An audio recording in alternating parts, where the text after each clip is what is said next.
Hi everyone. We're talking about H-1B alternatives. The H-1B registration has already occurred.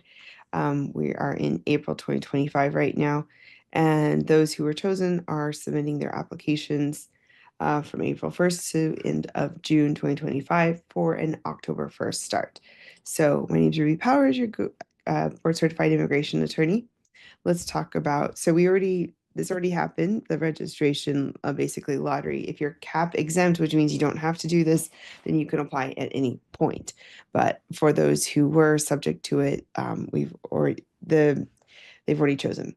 Now, if the chances of doing another lottery run, or registration, a pick, it depends. It might not happen. So we'll see. But you pretty much at this point, if you are subject to the cap, then you can monitor this, but you should probably be thinking about your backup plan. If you're cap exempt, like I said, certain people are, um, then you can apply at any point. So you could consider an O1, extraordinary ability. This is for exceptional skills in science, education, business, or athletics. Can also be with business as well. Yeah, or I said business. And so for entrepreneurship. But you would need to make sure that you can prove that you meet those qualifications. There's no annual cap, and it can be a really good option. There's the L1 visa. There's different ones. There's a blanket L. There's the L1A with managers, executives, and L1B. The gist of it is that you have worked 1 year in the last 3 years for the home company or for an office with a company that has multiple locations, including one in the United States. You also could have worked for that company for 1 year in the last 3 years and then make a new office here in the United States, which can be challenging to do because of having proof, and you're usually only given 1 year at a time. But this is another potential option. And the other benefit about that is that spouses can work on L2s. You could try to get an extension on your STEM OPT. We've been seeing a lot of applications of student visas right now.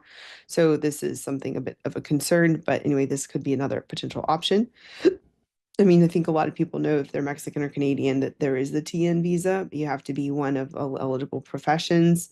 There is a lot of scrutiny for the consultant, managing consultant. U.S.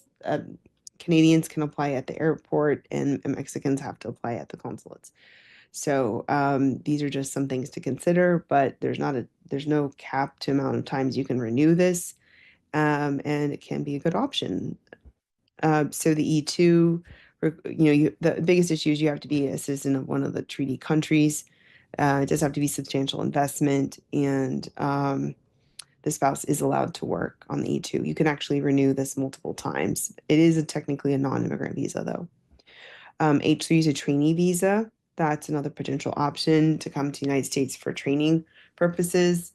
It's not very long, and so it might just be more of a temporary situation. There's CPT programs as another option. There's green card processing, but it doesn't give you the ability to stay here until the green card's approved. But this is what most people do when they are here on some other status. So the national interest waiver is a possibility, the EB3, perm process. So these are options. But again, if you don't have an underlying visa to stay here in the United States, you would be doing this abroad. There's dependent visas, so maybe you're on your spouse's visa as a dependent for a little while you're either building up your resume or potentially applying for jobs or what have you. The L2 and the E2 allow you to work, the H4 in very, very limited circumstances. So there are H-1B is competitive. There's a labor shortage, even though we're having a lot of things going on right now where you wouldn't think we are, but we are.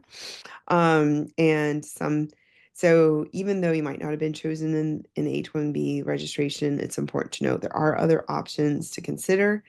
And it's important to have a relationship connection with an immigration attorney that's keeping an eye out on all the changes and everything that's going on. So many things are going on. There's lots of changes. Again, my name is Ruby Powers with Powers Law Group, and we have multiple attorneys here at the firm. Basically, if you just want a consultation, you can give us a call at 713-589-2085. You can also email us at contact@rubypowerslaw.com and find us at all these different social media platforms. We do send a newsletter in English and Spanish every other week with all the highlights and news. And so we're glad that we can give you the updates about H-1B alternatives. We have a lot more programming for the rest of the year, for the rest of the month in English and Spanish. And you can find us on all these different platforms for updates, including late breaking news. Again, my name is Ruby Powers with Powers Law Group. Thanks. And feel free to share this with a friend and anyone else and schedule for consult. You can also schedule us on rubypowerslaw.com under the consult tab.